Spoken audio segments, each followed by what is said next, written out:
Binanda sila Italiana or Italian pasta. Meron pa kami.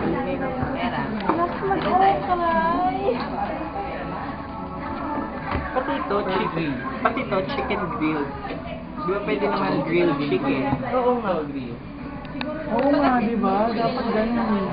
Ito nga kay Patrick eh, tuna marinated. Pwede palang ice Kaya tea. tuna marinated and grilled.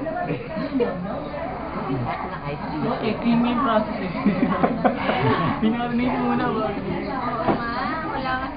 Saan pa kayo? Sinishake din ng ice tea. May bagong may bagong... Cost lang. Bagong batas. Costo. Uy, buya samahan nyo. Magbigan na kayo.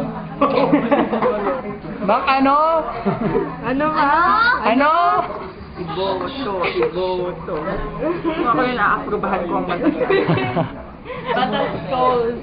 Gusto mo na kayo Sa dessert. Ito masarap ice tea.